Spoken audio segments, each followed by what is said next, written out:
Hello guys, welcome to my YouTube channel. My name is Preeti. Today I'm coming with new topic that is selection. Nursing management and leadership का topic है जो आज हम discuss करने वाले हैं. Let's start with the definition of selection. So selection is the systematic process of choosing the most suitable candidate from available applicant to fill nursing and leadership position, ensure quality patient care and organisational effectiveness. Selection क्या है? एक systematic process है. Step by step हम किसी भी person या candidate को select करते हैं, इसलिए सिस्टमैटिक प्रोसेस है of choosing most suitable candidate. और जितने हमारे अवेलेबल एप्लीकेंट होते हैं उसमें से हमें मोस्ट सुइटेबल कैंडिडेट को चूज करना होता है.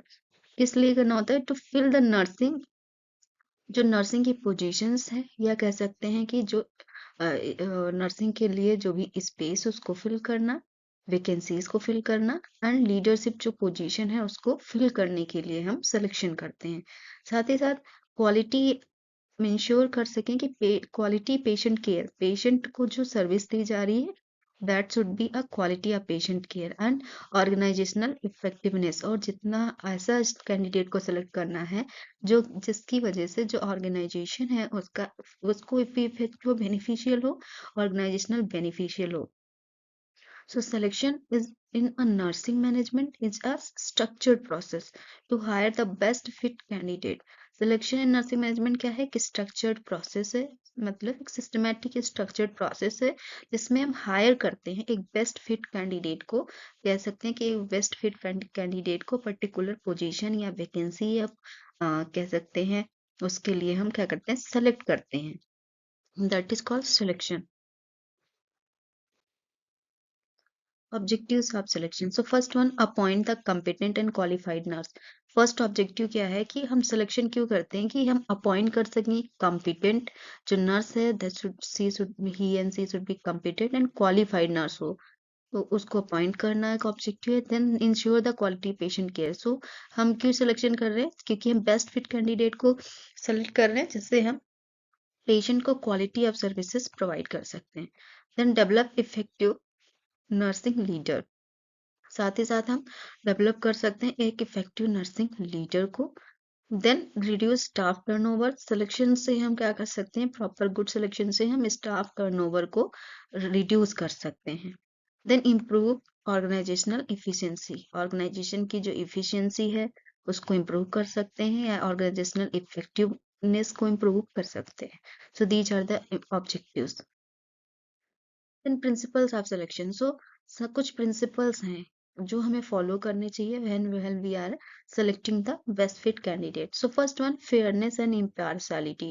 When you have to select the candidate, आपको फेयरनेस रहना है और डिस्क्रिमिनेशन नहीं करना है. इम्पार्शियलिटी बिटवीन द कैंडिडेट, जितने भी एप्लीकेंट्स हैं उनके बीच में हमें इम्पार्शियल रहना, पार्शियलिटी नहीं करनी है.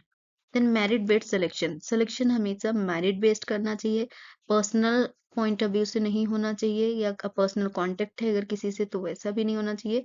हमेशा मेरिट बेस्ड होना चाहिए. जो फिट कैंडिडेट है या क्वालिफाइड पर्सन है और जो उसका मेरिट हाई है उसी के अकॉर्डिंग है उसका सिलेक्शन होना चाहिए.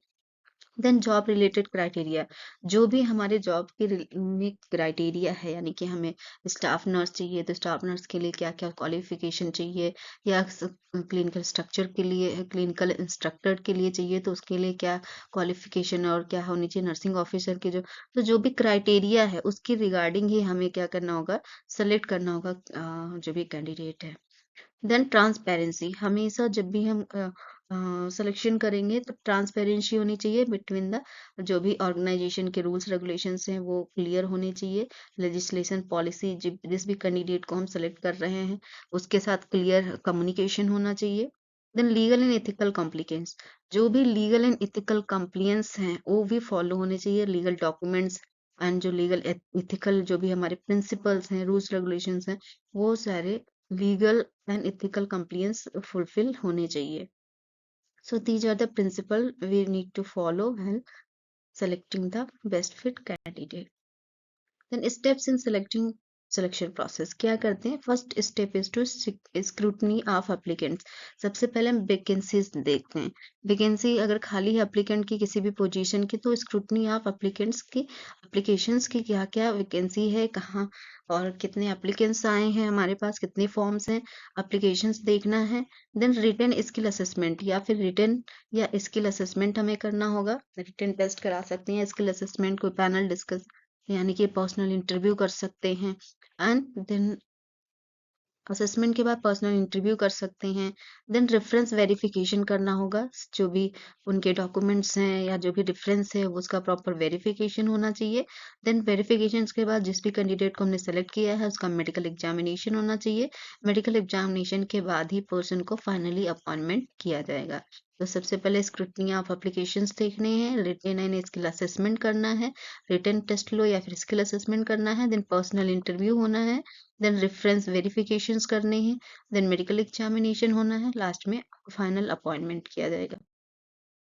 Selection criteria for nursing leader, अगर नर्सिंग लीडर की बात करें तो उसके लिए क्या सिलेक्शन क्राइटेरिया होती है?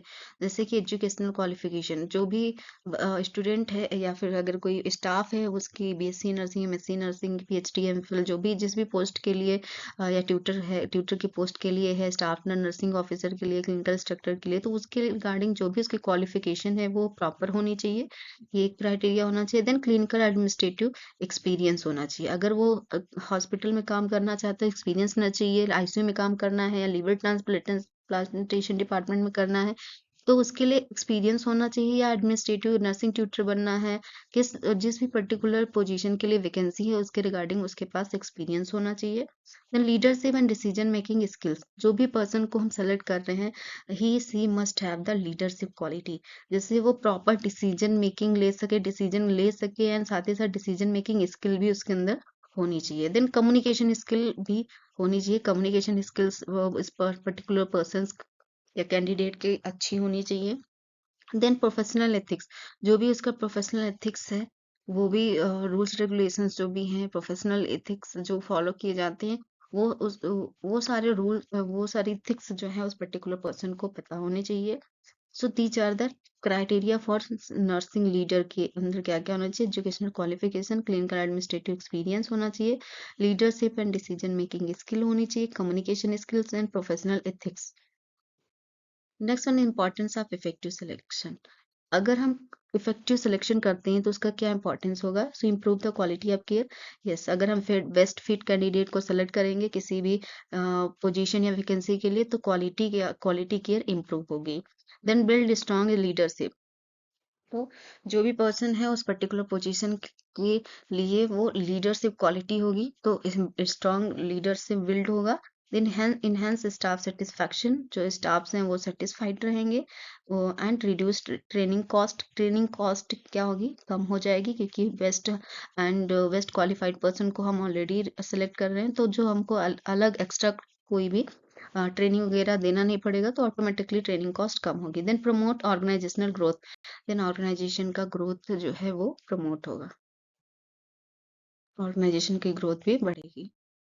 So this is all about the selection. I hope you all have understand the topic. Thank you for watching my video. मिलते हैं next video में।